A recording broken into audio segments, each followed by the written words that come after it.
Welcome to Stuff and Whiskey. I'm Josh. And I'm Erin. And we're back with another totally blind head-to-head where we react to the pours and the prices before we find out what we're sipping. If it's available, is it worth the money? If it's hard to find, is it worth the hype and the hunt? Stay tuned to find out.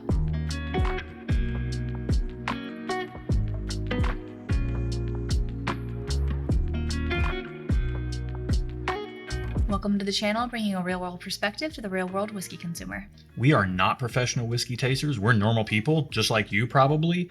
And what we're going to do today is randomly select one of these matchups to taste totally double blind. That way you get our unbiased, completely honest opinions on the pours in the glass. You'll see us work our way towards what we call a real world score, which is based on the blind tasting, the price and availability, and whether we would buy it again or not as consumers. So if that sounds like your thing, then be sure to give this video a thumbs up and subscribe because we do them every Thursday. While you're down there, go ahead and click the video description to check out a link to our Patreon. If you like blind tastings like this, we do blind tastings with our Patreon community. We do giveaways over there. There's bonus content. There's a spreadsheet with all the scores of all of our blind pours that we do here on the channel. There's a ton of stuff. Ton of stuff. Check it out down there in the video description below. You'll also see a link to the Stuff and Whiskey merch shop at stuffandwhiskey.com. If you want some merch, you can check it out. Some dad hats, got some shirts, all kinds of stuff. Check it out over there. All right, let's run our randomizer and see which one of these pairs we're tasting today. 7. So 5, 6, 7. All right. Cool. We'll get these poured and we'll be right back with our first impressions on both of these pours.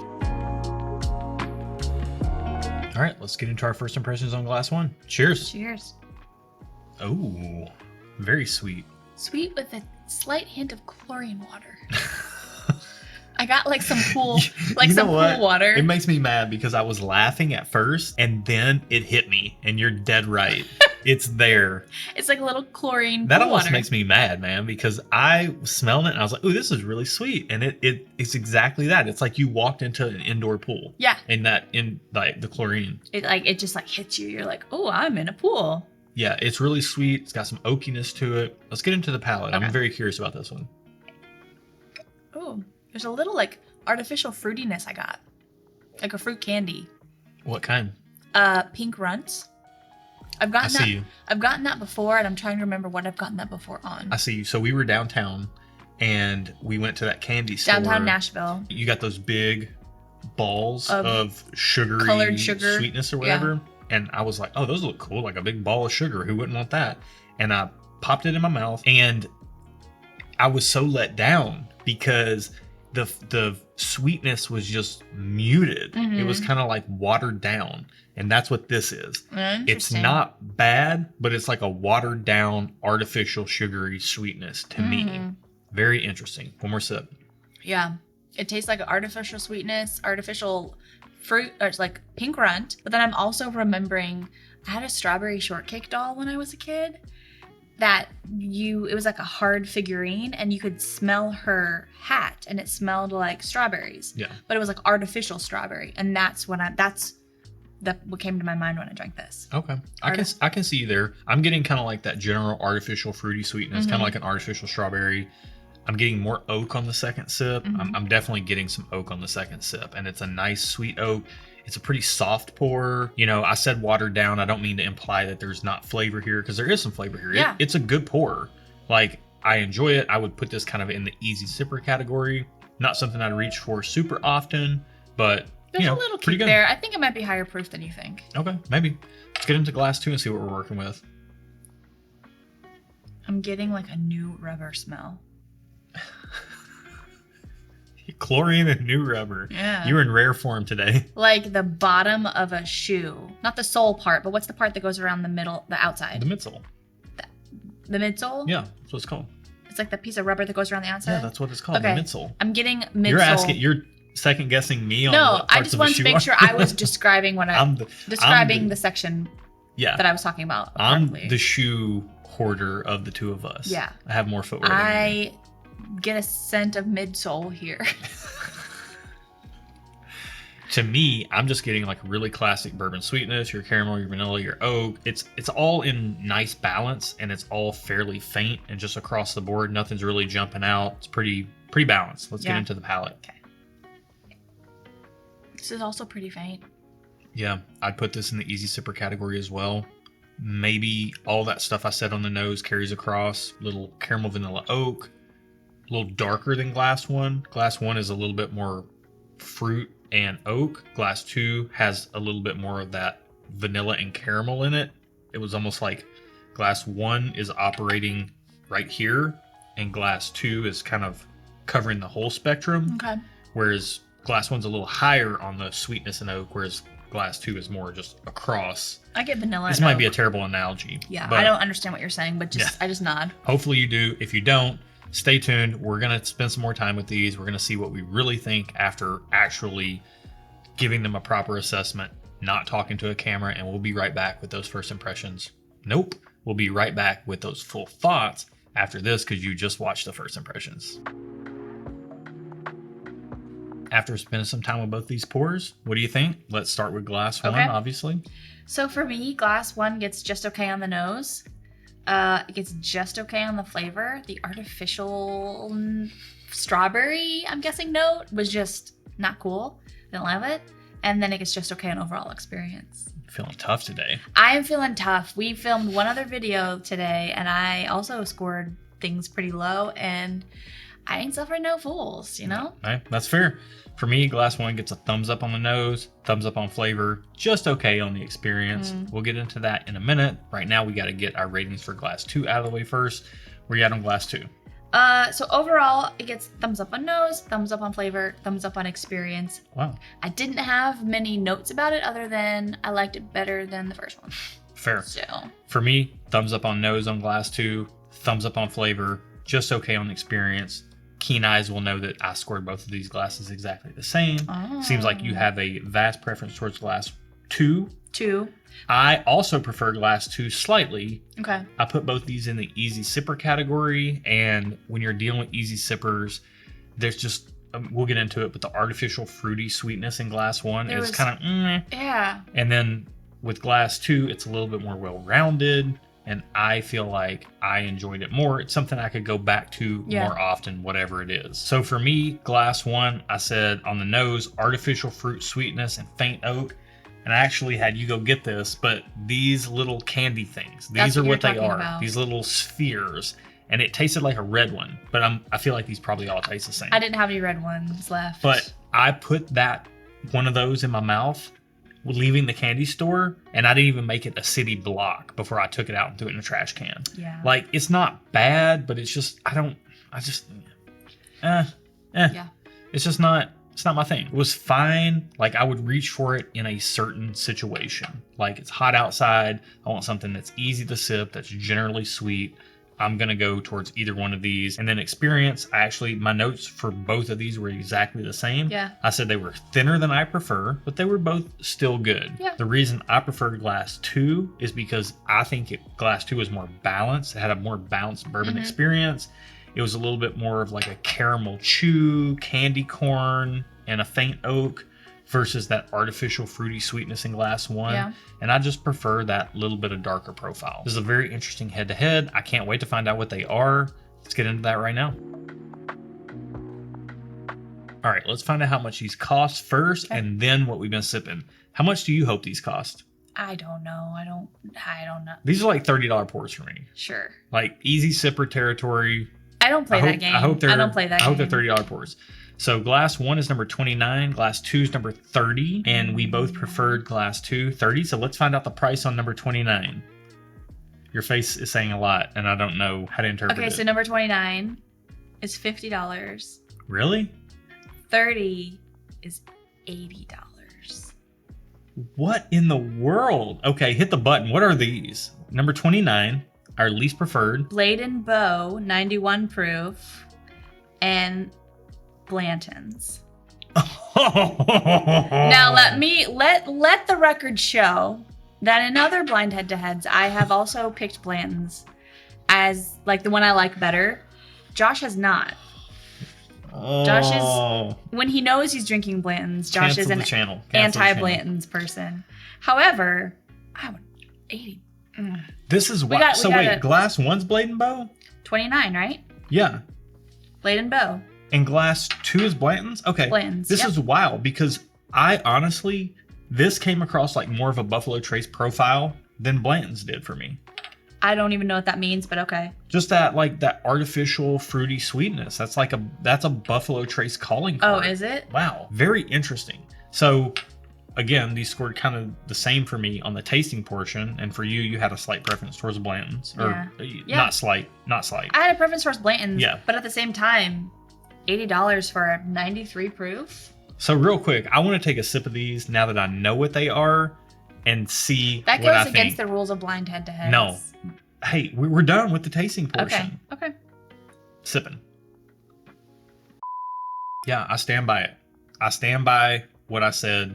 They're both kind of right there in the same wheelhouse. It's funny because we say Blade and Bow is a really great alternative to Blanton's. So if you can't get Blanton's, pick up a Blade and Bow. Honestly, this is very Buffalo Trace-esque. It's kind of wild how much it's like Buffalo Trace. I got way more artificial flavor on it though. That's kind of Buffalo Trace, but I didn't artificial get that fruity sweetness. I didn't get that on the Blanton's. Well, Blanton's is a single barrel, and this single barrel in particular is a newer bottle that we got, and it's a little bit more oaky than I'm used to Blanton's being. So I'm not surprised that this is shaking out the way it is. Gotcha. But the last single barrel we compared to Blade and Bow, and we could barely tell the difference. So that just goes to show you, single barrel roulette versus a batch product, that's part of the equation. That's true, yeah. But with that said, we need to get into our retail scores section here, where we talk about the price and the availability and whether we buy it again or not. Blade and Bow, $50 in our market, readily available. Where are you at? So, honestly, can I be honest? You can be honest. You should be honest. I didn't love it. That's fair. So, okay. But we're judging on just the price and the availability. Yes. So, okay. So the price and the availability, the retail score, it gets a thumbs up. Okay. However, on consumer score. Would you buy it again or not? Maybe. Yeah. So it gets just okay. Because I didn't love it. I didn't hate it. So I'm like, sure. It's a maybe. It's a maybe for me. That's fair. And then for me, I'm going to say retail score on Blade and Bow is a thumbs up. You know what? Now that you're saying that, I feel like I should go just okay. Because you do what you want. No, here's the thing. For me, I feel like it's a product I like to have around as an alternative to Blanton's if we have guests over, so it honestly goes up more to a thumbs up for me for that. Yeah. Whereas if it were just me sipping by myself, I'm hardly reaching for either one of these very often. Like I said, they're both thinner than I prefer. So it's just not something I'm going to grab very often, either one of these bottles. So I'm going to, you know what? I'm going to give it a just okay. I'm going to give it a just okay on retail score. But would I buy it again or not? Thumbs up, because honestly, I'm going to buy it again. When we run out of Blade and Bow, I'm going to buy another bottle so that we have it for guests. Let's get into Blanton's. Where you at on retail and consumer scores? So it's not very readily available, right? Very difficult to find in our market. And it's usually it's starting to get marked up to like $80. Yeah. So for that price, and it just gets just okay on retail score. Like, I'm not going to give it a thumbs down, but it's not the greatest. So just okay on retail score. And would I buy it? Maybe. I do like it, so it gets a thumbs up, or just okay. On that as well. It gets a thumbs up. A thumbs up. But you're doing that. and 2 thumbs up. Yeah. It gets just okay on the consumer score, because I might buy it if I have extra money that I want to throw away on a bottle of whiskey. That's fine. Yeah, that's fair. For me, it's going to get a thumbs down on retail score. It's just so hard to find. Everybody's asking about it. It used to be $60, and then almost every store in our market selling it for $80 now. And that's wild. Like, there's so many more things for $80 that I'd rather spend my money on than this. So thumbs down on retail score. I just feel like the value's out of whack. Now, would I buy it again or not? Thumbs up. I hate to say it, but like, I'm gonna buy it because I would honestly like to buy both of these bottles and have guests over and have them taste both. I would like to have that. So it's thumbs up. Honestly, I'm not crying myself to sleep if neither of these products are available anymore. They could totally disappear off the market. I wouldn't mind one bit.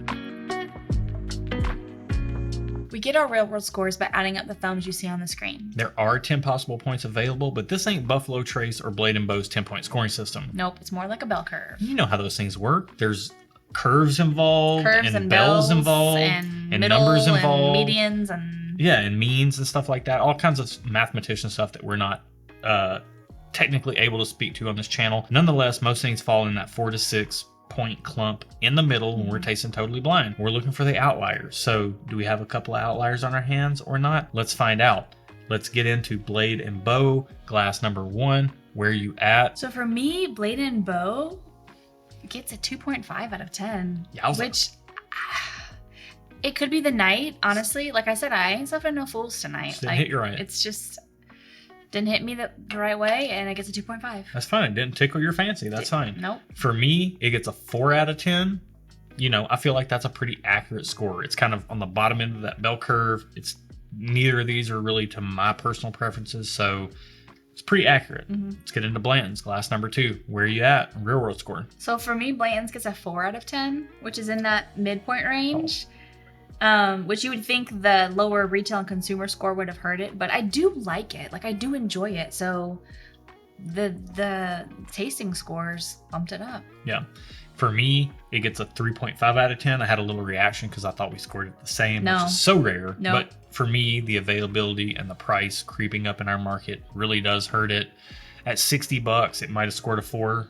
Like, I might have gone to just okay on retail score or something like that. Yeah. But at $80, it just brings it down so much. It's, you know, honestly, for $50, I'm buying something else over either one of these. Same. And you know what it is. If you know our channel, I don't even have to say it.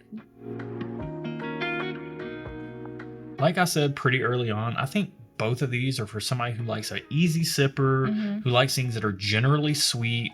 Honestly, if you really like sweet things, the Blade and Bow would have won out for you tonight. Yeah. Like, it was more sweet than the Blanton. It's more sweet. More sweet, more smooth, whatever you want to call it.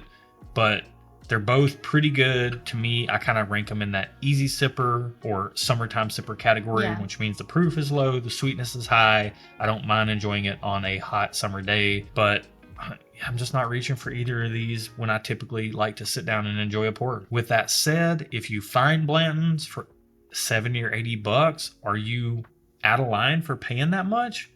I mean, really, only you can decide with your budget. Yeah. I definitely wouldn't pay $100 for it. Yeah, I would. I don't even know. We paid $80 for this bottle. I don't know that I would do it again if we didn't have a YouTube channel where we're testing stuff and we want to taste it against other things. Yeah. $60 is my limit for Blanton's. And $50 is my limit for Blade and Bow. I just don't want to spend that much more on either one of these pours, because there's just so many other things on the market that are also really good. And if you think this channel is really good, segue time, then check the video description below. I think you're really good. I think you're really good too. Oh, I think you're really good as well. And if you like what we're doing over here, check the video description below. Hit us up via email if you have any questions or anything. And also, we do a charity fundraiser every October, and we're getting the word out early because we want to get in early to make sure we have bottle donations. If you're interested in being involved in that, you can email us at stuffandwhiskey@gmail.com. That's it. Thanks so much for watching. Till next week, guys. Cheers. All right. Oh my gosh. Actually, I'm not going to eat some pretzels. That was like an instinct. There's carbs around and you just reach for them. You can't help yourself. Oh my gosh. If they're warm, it's game over. Yeah. If that would have been a piece of pizza, you'd have been Piece of pizza or a croissant or a biscuit or some toast or pancakes or waffles. What if you had to pick 2 things from that whole list that you just said? Can you pick? Pizza, biscuits. Yeah. Biscuits are like of warm carbs, like pizza's a king, right? Yeah. Like there's no question. Yeah. But next in line Biscuits. is biscuits. Especially with some like jelly. Just some straight up like butter. Like just real butter. Not that fake You want some margarine jam stuff. on it though, right? Sometimes, but sometimes I just want biscuit and butter. Biscuit, butter. Don't say sausage. Sausage. Has to have sausage on it. No. Sweet and savory. And then you put the jam on Let's it. focus. I want breakfast for dinner right now. No, we're having spaghetti for dinner, which is also really delicious carb. It's true.